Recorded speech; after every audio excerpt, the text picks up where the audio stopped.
Di sini siapa yang punya 5 anak? Coba angkat tangan. 5. 5 atau 6? Kalau 6, ibu berapa anaknya, Bu? 6. Ibu? 6 juga. Ibu? 5. Masya Allah. Bersyukur atau mengeluh? Bersyukur. Kita nggak tahu dari 5 anak ini siapa yang menarik tangannya ibunya ke surga. Bersyukur. Iya. Siapa yang anaknya laki-laki semua, mau anak perempuan? Ada? Berapa anak laki-laki? 7. Hei, Bapak, 7. Semua laki-laki. Oh, perempuan 1. 7 ini perempuan 1. Anak keberapa? Oh, sudah tahu. Aduh, sampai lupa karena banyaknya anaknya. Alhamdulillah. Siapa yang anaknya perempuan semua, mau anak laki-laki? Ada enggak di sini? Enggak ada. Subhanallah. Siapa yang anaknya baru perempuan? Baru 1. Mau anak laki-laki enggak? Mau anak laki-laki enggak? Saya anak saya laki-laki, saya mau anak perempuan. Cobalah. Ya. Kalau kita ikuti diri kita, hilanglah rasa syukur. Jangan ikuti mau-maunya kita, ikuti saja maunya Allah. Kenapa tadi rumusnya? Allah tahu yang terbaik. Nabi Ibrahim anaknya cuma 2. Dari Sarah 1, dari Hajar 1. Dua-duanya laki-laki. Rasulullah anak laki-lakinya Qasim, Ibrahim, Abdullah, semua meninggal kecil. Allah tahu yang terbaik. Hikmahnya, semua anaknya, anak laki-lakinya meninggal kecil. Ya. Hanya anak perempuan yang sempat hidup besar sampai menikah. Ruqayyah dinikahi Utsman, Ummu Kalsum Utsman, ya. Fatimah Ali. Tapi anak-anak laki-lakinya Ustaz meninggal kecil semua. Apa hikmahnya? Ini ujian bagi Nabi. Padahal Nabi tahu ada di antara anaknya yang bisa melanjutkan. Tapi apa hikmah besar? Kata para ulama, seandainya anak-anak Rasulullah yang hidup sampai besar, ya, dan dia bukan Nabi, ya, khawatir pasti dikasih jadi Nabi juga. Padahal Nabi terakhir siapa? Rasulullah. Sedangkan, mohon maaf, jangankan anaknya Nabi, sepupunya Nabi, Ali bin Abi Thalib, ya, banyak di antara orang yang menolak ketika Nabi SAW meninggal, menolak Abu Bakar, menolak Umar, menolak Utsman, karena mereka mau Ali yang melanjutkan Rasul. Akhirnya terjadi perang antar sahabat. Apalagi kalau anaknya Nabi, sepupunya Nabi saja orang sudah berlebihan. Makanya ada sekte yang tidak boleh dalam agama Islam, namanya sekte Syiah. Di Wakatobi ada Syiah enggak? Belum ada ya? Jangan sampai masuk. Bahaya. Karena orang Syiah itu sesat. Dia benci Abu Bakar, dia benci Aisyah, dia anaknya, dia benci Umar, dia benci anaknya Umar, Hafsah. Padahal Hafsah itu istrinya Nabi, Aisyah istrinya Nabi. Anda bisa bayangkan. Jadi luar biasa cara-cara Allah untuk menjadikan, ya, kita mengambil hikmah. Sedangkan Nabi saja pun mengambil hikmah. Yang kedua, Bapak Ibu sekalian, setelah banyak bersyukur agar akhlak kita diperbaiki oleh Allah, jadi orang yang baik, maka tentu pasangannya syukur, sabar. Akhlak yang paling mulia kedua setelah syukur, sabar. Saya naik speed ya, dari Bau-Bau ke Wakatobi. Sebelum naik speed, saya dari kota Bau-Bau ke Buton. Itu jalanan begini, Pak. Betul tidak? Pusing. Iya. Mau mengeluh, jalanannya sudah begitu. Iya kan? Apa? Masuk gerbang Buton itu ada tulisan, selamat datang di kota aspal terbaik. Pernah baca nggak? Pernah ke Buton nggak kalian? Pernah kan? Tapi ketika jalan aspalnya banyak yang rusak. Ya?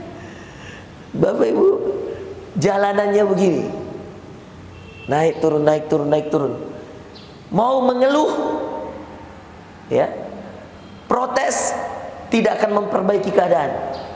Ya. Sudahlah, sabar saja, pasti sampai.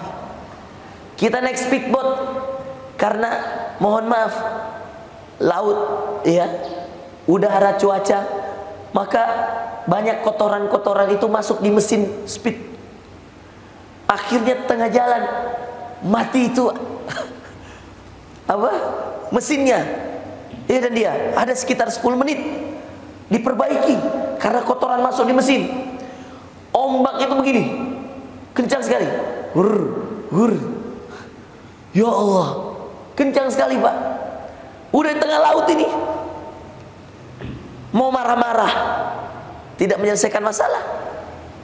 Gampang, karena Ustadz punya ilmu, tidur saja. Saya tidur, Pak. Ya, dan dia bangun-bangun sampai, Ustadz sampai, lompat. Masalah itu, Pak, ditinggal tidur selesai. Kecuali utang. Kalau utang, saya mau tanya, Bu, mau nggak saya kasih satu amalan? Bapak juga ini, mau nggak saya kasih satu amalan yang kalau diamalkan, insya Allah utang-utangnya semua segera lunas? Mau atau tidak? Oke.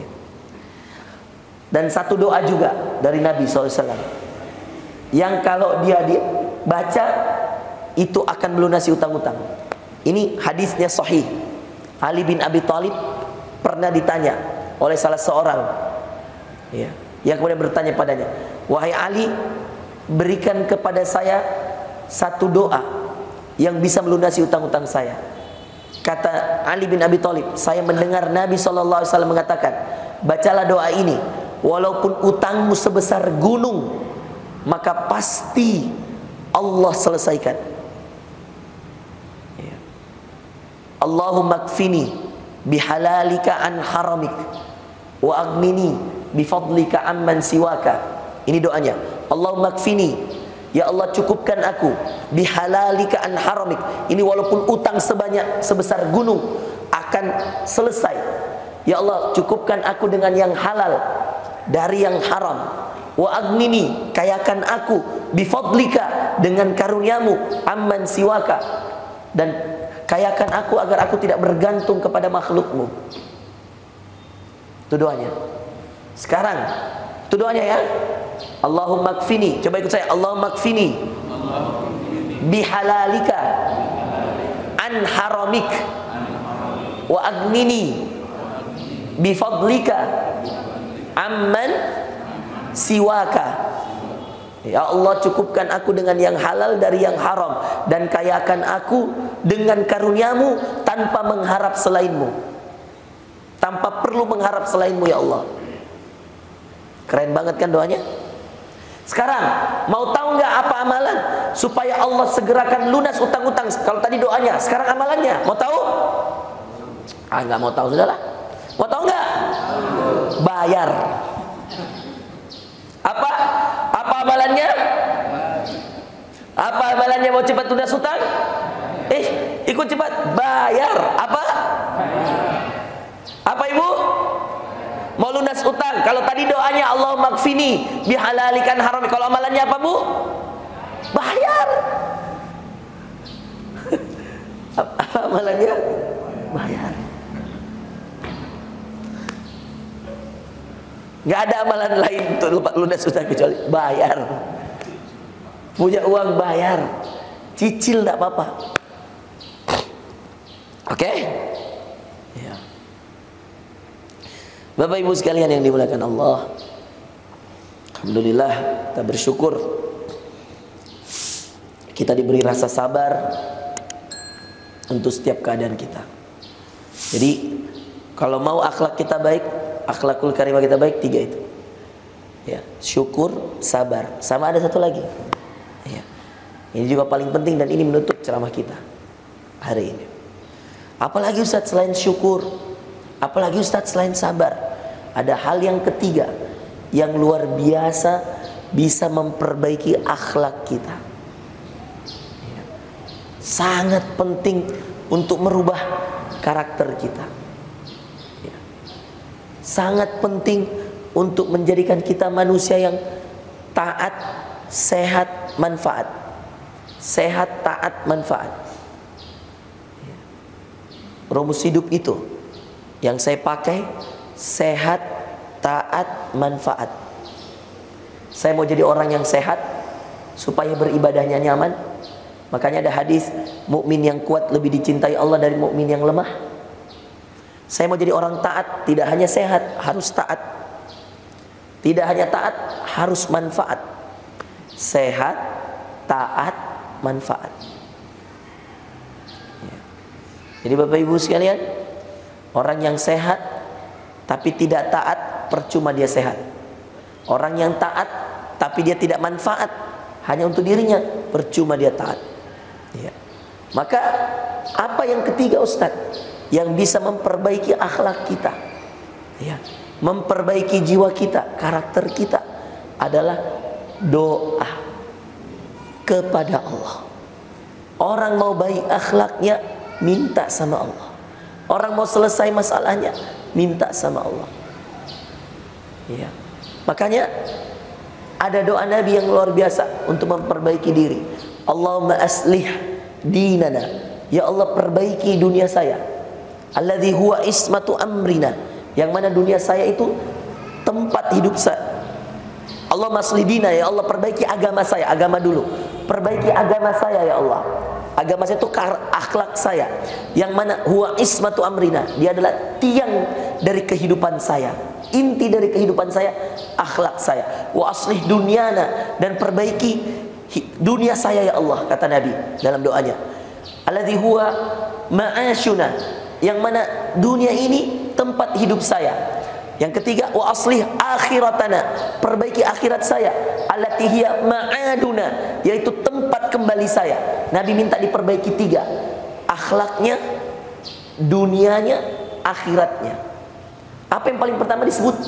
Dinana, dinun. Dinun itu apa? Dinun itu dalam bahasa Arab agama. Dan apa agama itu? Akhlak. Inti dari agama itu akhlak, perilaku kita. Ya. Jangan mengata-ngatai orang, jangan menghina orang. Ya. Jadilah orang yang bismillahirrahmanirrahim, orang yang selalu berprasangka baik. Ya. Orang yang setiap kali dalam hatinya merasakan bahwa semua orang bisa baik. Semua orang bisa baik. Percaya, yakin, semua orang bisa baik. Apalagi kita, insya Allah bisa baik. 3 hal ini Bapak Ibu sekalian. Perbaiki syukur, perbaiki sabar, perbaiki doa-doa kita. Terkhusus doa minta agar akhlaknya diperbaiki. Bukan hanya kita, doa minta agar anak kita diperbaiki akhlaknya. Doa minta agar suami kita diperbaiki akhlaknya. Ya. Itulah doa-doa terbaik kita kepada Allah Subhanahu wa ta'ala.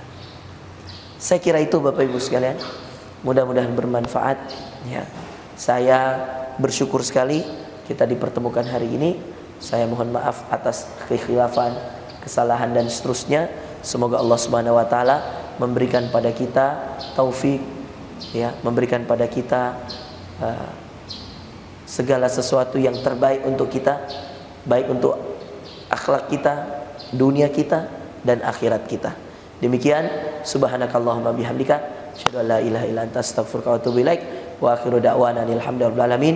Assalamualaikum warahmatullahi wabarakatuh.